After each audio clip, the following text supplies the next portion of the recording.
এই বৃষ্টিতে তো নাকানি চুবানি খেতে হচ্ছে। সারা সপ্তাহ কেটে গেল, কিন্তু এই বৃষ্টি থামার নামই নিচ্ছে না। এত দিন ধরে কাজে যেতে পারছি না, জানি না ঘরের খরচ কিভাবে চলবে। দুজন চিন্তিত হয়ে বারান্দায় বসে বৃষ্টি ছাড়ার অপেক্ষায় আছে।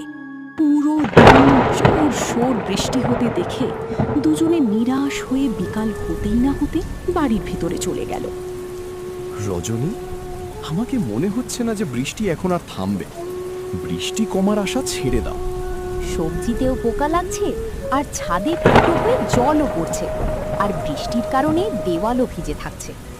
এখন আমরা কি করব? মনে হয় এই বৃষ্টিতেই আমাকে মজুরি করতে হবে। পরের দিন সকালে ধীরু ঠাকুর দুর্জন প্রতাপের বাড়িতে যায় কাজের জন্য। কি হয়েছে ধীরু?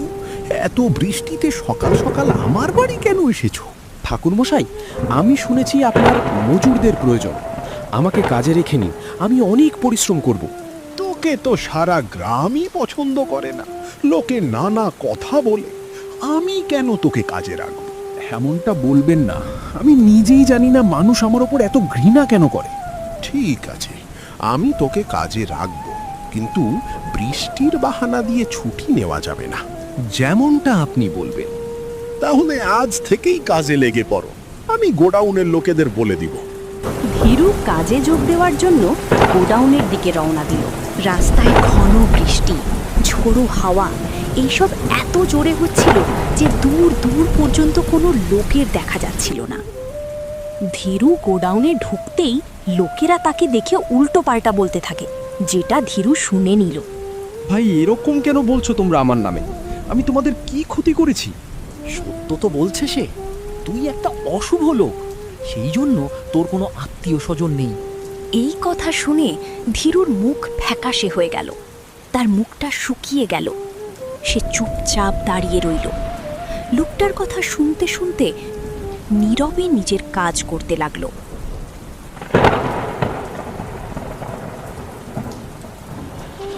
দিন শেষে সে মজুরির কিছু টাকা নিয়ে বাড়ি ফিরে এলো। কাজরি, এই নাও আমার আজকের মজুরি, সংসারের কাজে লাগবে।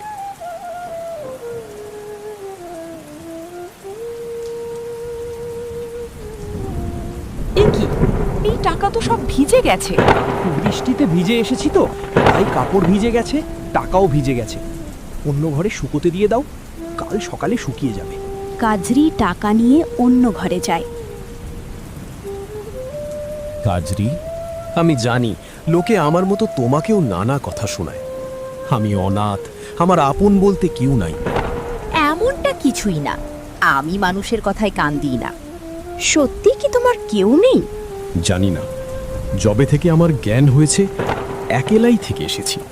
আচ্ছা, ঠিক আছে, আর বেশি চিন্তা করবেন না, না হলে আপনার শরীর খারাপ করবে। এবার ঘুমিয়ে পড়ো, কাল কাজেও তো যেতে হবে।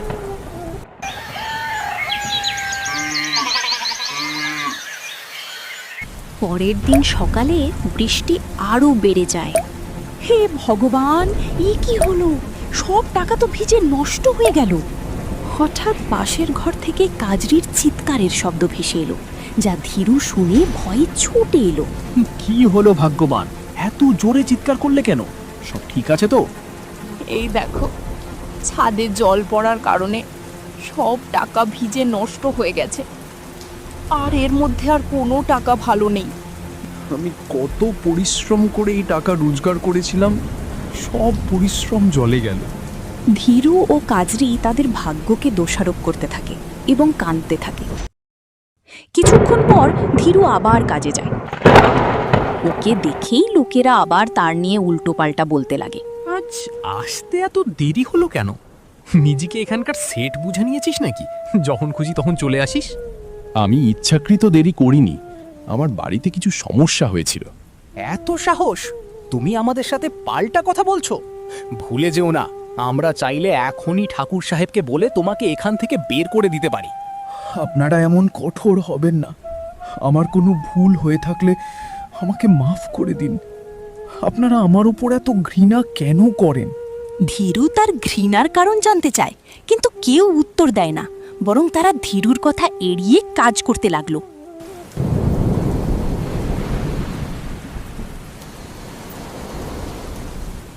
আজকে আমি আর টাকা ভিজতে দেব না। এই কথা বলে ধীরু টাকাটাকে সাবধান রেখে তার ঘরের দিকে যেতে লাগলো। তখনই ধীরু দেখল একজন স্বামী স্ত্রী একটা গাছের নিচে দাঁড়িয়ে আছে। আরে ভাই, বৃষ্টি এত বেশি যে যে কোনো সময় ঝড় আসতে পারে। বাইরে দাঁড়িয়ে থাকা একদম ঠিক নয়।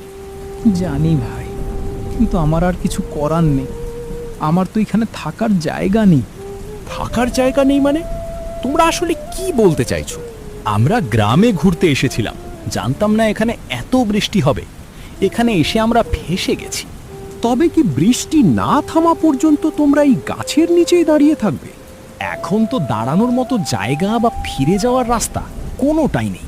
এই বৃষ্টিতে এমনভাবে দাঁড়িয়ে থাকলে শরীর খারাপ করবে যে। বরং তোমরা একটা কাজ করো, তোমরা দুজন আমার বাড়িতে চলো। বৃষ্টি থামলে তারপর নয় যেও। না ভাই, অকারণে আমরা তোমাকে বিরক্ত করতে চাই না। এতে বিরক্ত হওয়ার কি আছে? মানবতারও তো কিছু একটা বলে জিনিস আছে। তোমরা নিশ্চিন্তে আসতে পারো। এই কথা বলে ধীরু দুজন স্বামী স্ত্রীকে তার সাথে বাড়িতে নিয়ে এলো। দুজন অচেনা লোককে দেখে কাজরি অবাক হয়ে বলল, শুনুন, এই দুজনকে? এরা অন্য গ্রাম থেকে এসেছিলেন আমাদের গ্রামে ঘুরতে, আর বৃষ্টির কারণে ফেঁসে গিয়েছিলেন। তাই আমি আমাদের বাড়িতে নিয়ে এসেছি। বাহ, আমাদের বাড়ি অতিথি এসেছে। আজকে আমি অনেক রকমের খাবার বানাবো। কাজরি আর ধীরু রমন আর জানকীর খুব আদর যত্ন করে তাদেরকে খেতে দিল। বাহ বৌদি, আপনার হাতের রান্না তো দারুণ। খাবারের স্বাদ সত্যিই অতুলনীয়। তোমরা সত্যি খুব ভালো মানুষ। এই সময়ও অচেনা মানুষের জন্য এত কিছু করছো। এটা তো আমাদের দায়িত্ব। অতিথি তো ভগবানের রূপ। তারা খাবার খেতে খেতে অনেকক্ষণ গল্প করে। তারপর সবাই ঘুমিয়ে পড়ে।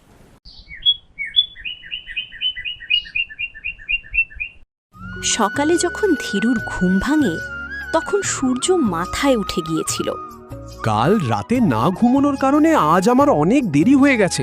ঠাকুর সাহেব জানলে তো আমাকে কাজ থেকেই বের করে দেবেন। এই বলে ধীরু কাজের উদ্দেশ্যে দ্রুত বের হয়ে যায়। আর সেই সময় রমন ডাক দিয়ে বলল, আরে ধীরু, একটু দাঁড়াও। কোথায় যাচ্ছ তুমি? কাজে যাচ্ছি। মজুরি করে খাই, এটাই আমার কাজ। আমি তো আর শিক্ষিত নই। চলো আমিও চলি। তোমাকে একটু সাহায্য করতে পারলে আমাকে ভালো লাগবে। তুমি কেন নিজেকে কষ্ট দিচ্ছ? আমার তো অভ্যাস আছে, আমি একা করে নিব। আমি তো তোমাকে নিজের বন্ধু মনে করেছি। এখন এক বন্ধু অন্য বন্ধুর সাহায্য করলে তো তুমি আর মানা করতে পারবে না। আচ্ছা ঠিক আছে, তাহলে চলো। আর দুজনে কাজে চলে যায়। কিছুক্ষণ কাজ করার পরে সেই দুজন লোক আবার এলো। আরে ধীরু, ইনি কে? আমার নতুন অতিথি কালই আমাদের বাড়িতে এসেছেন। এই কথা শুনে দুজনেই হাসতে হাসতে বলল, অতিথি আর তোর বাড়িতে? আমাদের বোকা বানাস না। আর নয় তো কি, এত বছরে তোর বাড়ি কেউ উঁকি মারতেও আসেনি। হুট করে এত অতিথি কোত্থেকে উদয় হলো? গল্প বানানো তো তোর কাছে শিক্ষা উচিত। অনাথ কোথাকার। তুই ভুলে যাস না যে তুই অনাথ। তোর কোনো আত্মীয়, বন্ধু কিংবা কোনো সম্পর্কই নেই। এই বলে তারা সেখান থেকে চলে যায়। ধীরুর মন খারাপ হয়ে যায়। তার চোখে মুখে নিরাশের ছায়া দেখা যায়। তখন রমন তাকে জিজ্ঞেস করে, ভাই, গ্রামের লোকেরা তোমার সাথে এরকম আচরণ কিভাবে করতে পারে? তুমি তাদের কিছু বলো না কেন? ছেড়ে দাও, তাদের কথায় কান দাও না রমন। আমার তো এসব শোনার অভ্যাস হয়ে গেছে। রমন ধীরুকে দেখে অনেক দয়া হলো। সে ধীরুর কাজে অনেকটা সাহায্য করল।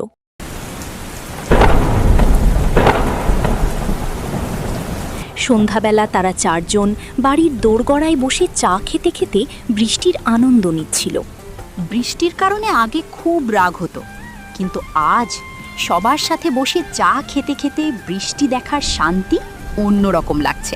ঠিকই বলেছেন, আমাদের এখানে থাকতে থাকতে এতদিন হয়ে গেছে, কিন্তু এমন মনেই হচ্ছে না যে আমরা পর। তোমরা আমাদের অনেক খেয়াল রেখেছো। আমরা তো তোমাদের কাছে কৃতজ্ঞ। যা হয় ভালোর জন্যই হয়। এই বৃষ্টি না হলে তোমাদের মতো ভালো মানুষদের সাথে কি দেখা হতো? একসময় যে বৃষ্টির কারণে তারা কষ্টে ছিল, আর এখন সেই বৃষ্টিকে উপভোগ করছে। একদিন ধীরু একা গোদামে যায়। তাকে একা দেখে বাকি শ্রমিকরা রমনের ব্যাপারে জিজ্ঞাসাবাদ করতে শুরু করে। আজ তোমার অতিথি রমন কোথায়? তোমার সাথে আসেনি? ওদেরকেও কি তুমি ছেড়ে দিলে? না না, ও তো আমার ভালো বন্ধু। বৃষ্টিতে ভেজার জন্য ওর একটু ঠান্ডা লেগেছে, তাই আজ ওকে বিশ্রাম নিতে বলেছি। ধীরু তার অতিথির কতটা অবহেলা করে, নিজের অতিথির খেয়াল ঠিকমতো রাখতেও পারে না। সবাই রমনের শরীর নিয়ে ধীরুকে খোঁটা দেয়। ধীরু কোনো পাল্টা জবাব না দিয়ে চুপচাপ কাজ করতে থাকে। কাজ করতে করতে হঠাৎ ক্লান্তির কারণে তার হাত থেকে বস্তাটি পড়ে যায় এবং বস্তার ভেতরকার সব শস্য জলে পড়ে নষ্ট হয়ে যায়। এটা তুমি কি করলে? জানো কত বড় ক্ষতি হয়ে গেল? এটা কোনো কাজের নয়। এটাকে ঠাকুর সাহেবের কাছে নিয়ে চলো। সবাই ধীরুকে বের করার সুযোগ খুঁজছিল এবং আজ সেই সুযোগ পেয়ে যায়। তারা ধীরুকে একটুও দেরি না করে ঠাকুর দুর্জন প্রতাপের হাভেলিতে নিয়ে যায়। ঠাকুর মশাই, এই ধীরু আপনার অনেক বড় ক্ষতি করেছে। কেমন ক্ষতি? সে শস্য ভর্তি বস্তা জলে ফেলে নষ্ট করে দিয়েছে। এই কথা শুনে ঠাকুর ধীরুর ওপর খুব রেগে যান এবং চিৎকার করতে শুরু করেন। তোমার মনোযোগ কোথায় থাকে ধীরু? আমি বলেছিলাম না যে কাজে কোনো গড়বড় আমার চাই না। ক্ষমা করবেন ঠাকুরমশাই, আমি ইচ্ছে করে করিনি। ভুলবশত বস্তাটি পড়ে গিয়েছিল। ভুলবশত হোক বা অজান্তে, ক্ষতি তো আমারই হয়েছে। তোমাকে এর ক্ষতিপূরণ দিতে হবে। ঠিক আছে, আপনি আমার মজুরি থেকে একটু একটু করে দাম কেটে নেবেন। তুমি কি আমাকে বোকা ভাবছো? আমার দেওয়া টাকা কি তুমি আমাকেই ফেরত দেবে? না, তোমাকে 1 বস্তার বদলে 3 বস্তার ক্ষতিপূরণ দিতে হবে। 3 বস্তা? এ তো অনেক বেশি। দয়া করুন মালিক, আমি খুব গরিব। পুরো মাস কাজ করলেও আমি এত টাকা জোগাড় করতে পারবো না। সেটা তোমার সমস্যা।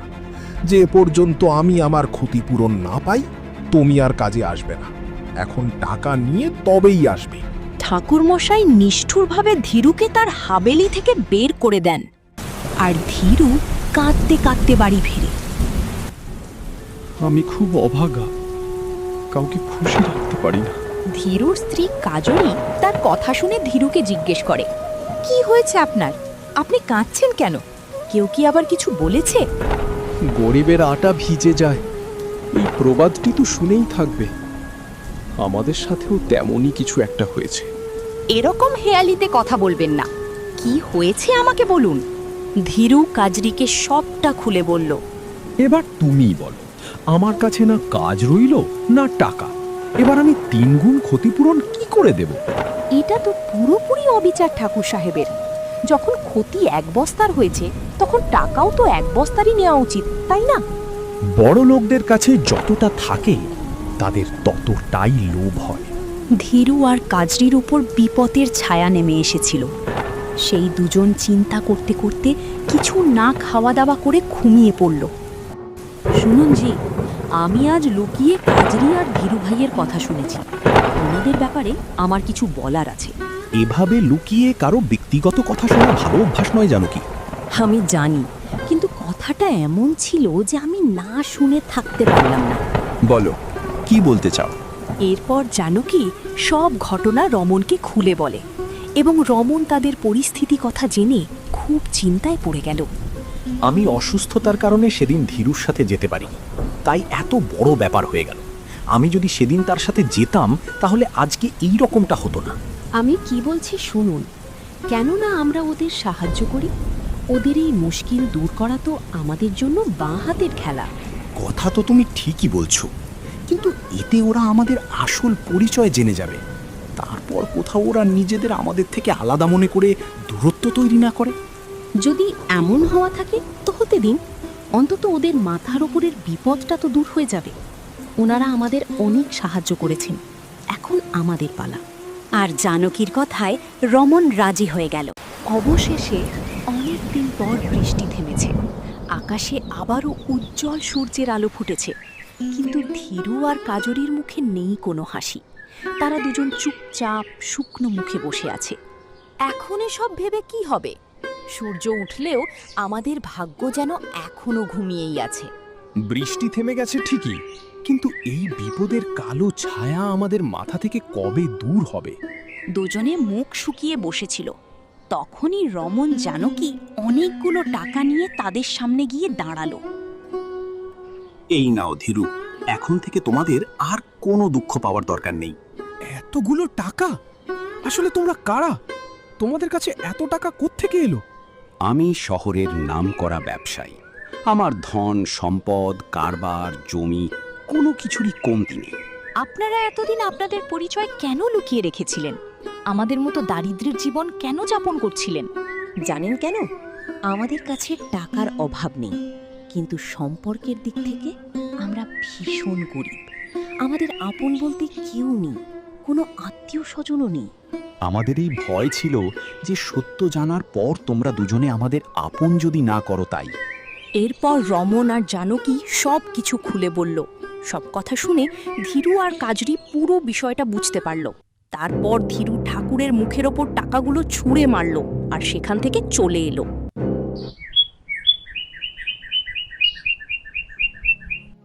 পরদিন রমন ও জানকী আবার শহরে যাওয়ার জন্য বের হচ্ছিল। তখন ধীরু, তোমাদের খুব মনে পড়বে বন্ধু। ধীরু, আমার একটা পরামর্শ আছে। আমার ব্যবসায় হাত লাগাও। তোমার কাজের দরকার আর আমার ভরসাযোগ্য সাথীর। হ্যাঁ ধীরু ভাই, এটা খুব ভালো সুযোগ, এটাকে হাতছাড়া হতে দেবেন না। আমি তো বুঝতে পারছি না আপনাদের ধন্যবাদ কিভাবে জানাবো। আপনারা তো আমাদের কাছে কোনো ভগবানের চেয়ে কম নও। এই কথা বলে কাজরি ধীরুর জন্য একটা নতুন কাপড় নিয়ে এলো।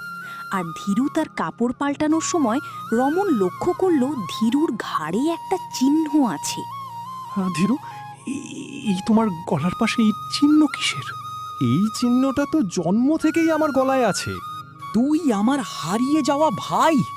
হ্যাঁ, ধীরু মা আমাকে বলেছিলেন যে আমার একটা ভাই ছিল যা হারিয়ে গিয়েছিল। এই দেখ, আমার গলায়ও একই চিহ্ন আছে। এর মানে তুমি আমার দাদা? হ্যাঁ, আমার ভাই। তাই আমাদের হৃদয় একে অপরের সাথে যুক্ত ছিল। অপরিচিত হওয়ার পরেও আমরা একে অপরের জন্য আপনত্ব অনুভব করছিলাম। বছরের পর বছর পর দুই বিচ্ছিন্ন ভাইয়ের মিলন হলো। এখন ধীরুরও একটি নিজের পরিবার ছিল। তারা দুজনেই গ্রামে থেকে শহরের সমস্ত ব্যবসা একসাথে সামলাতে শুরু করে। ধীরু ধনী হতেই গ্রামবাসীরা তার সম্মান করতে লাগলো এবং দেখতে দেখতে ধীরু ঠাকুরের চেয়েও বেশি ধনী হয়ে গেল।